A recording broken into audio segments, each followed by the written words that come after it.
Hey, welcome back. This is the third in a series of videos that we are producing for the 2022 edition of the Toronto International Boat Show and our virtual exhibitor booth. And it is the second video in our series of our discussion and review of the collision regulations, or ColRegs as we refer to them. And in this video, we're going to speak specifically to actions to be taken by operators of boats and boats that are being operated within sight of each other. And our focus today is sailboat versus sailboat.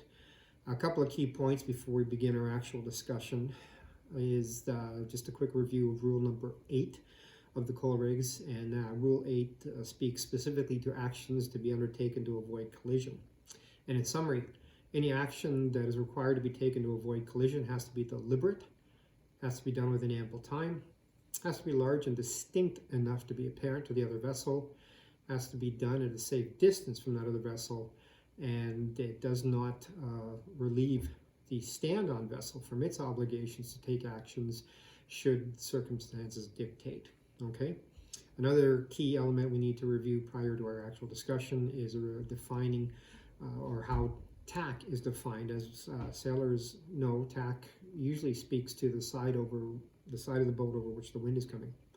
So if the wind is coming over the starboard side, it is said that you're on the starboard tack, and vice versa if it's coming over the port side. Now the rules go on to further provide legal definition of what is considered defining tack. And the rules, say that tack is defined as opposite to that in which the main is set. So if the main is set off to the port side, you are on a starboard tack, and again, vice versa. Tack is important to distinguish, as you'll see as we talk about actions for sailboats versus sailboats. So let's move right on into Rule 12, which speaks specifically to sailboats versus sailboats that are being sailed within sight of each other. And we're going to talk about 4 given situations. Sailboats that are on opposite tacks to each other, sailboats that are on the same tack but operating close enough that risk of collision exists. We're going to talk about the leeward boat, which is kind of an offshoot of the boats on the same tack. And we're going to talk about overtaking situations.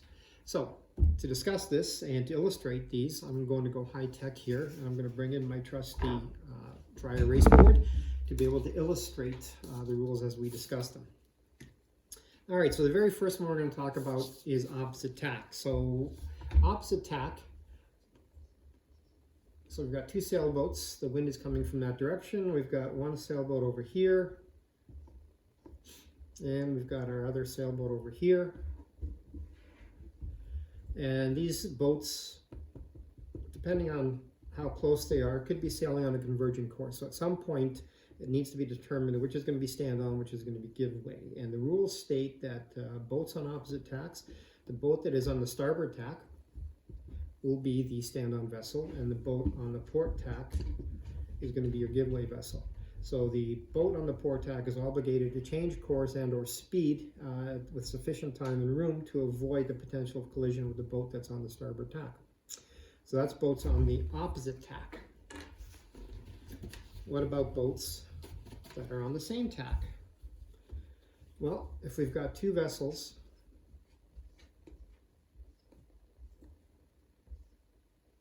that are sailing on the same tack. In this case, one boat is sailing a bit closer to the wind on a, say, a close haul or close reach course, and we've got the other boat that's more beam reach.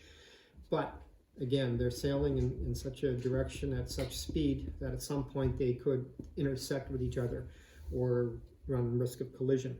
So the rules state that when both boats are on the same tack, in this case the port tack, the boat that is to windward, okay, so the windward boat becomes the give-way vessel.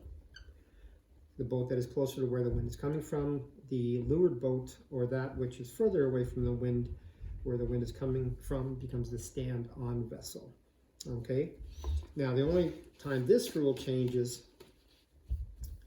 is if the leeward boat sees a boat to windward, but cannot conclusively determine what tack they're on, then the rules state that the leeward boat then becomes the give-way vessel, and the windward boat becomes the stand-on vessel. So the last situation we're going to talk about is overtaking, and that's actually Rule 13 of the ColRegs.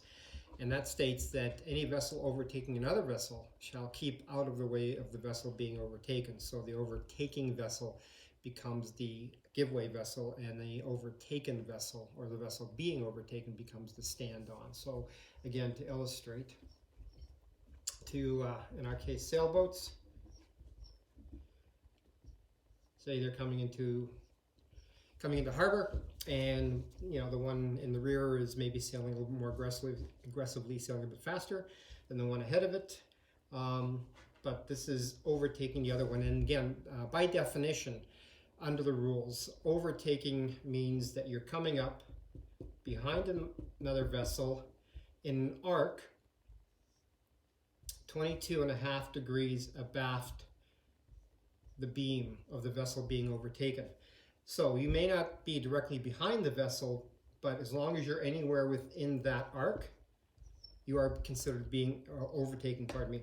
So again, the rules state that coming up behind another vessel within the arc 22.5 degrees abaft the beam, you are in an overtaking situation, and as the overtaking boat, you are the giveaway vessel. The boat being overtaken is stand-on. At night, the arc, it's the same kind of arc as night, the arc of the stern light. So if you were coming upon a vessel at nighttime, it is that arc made by the white stern light. You would not see either of the starboard or port running lights. You would just see the white stern light. So it's the same kind of arc that defines overtaking a vessel at night.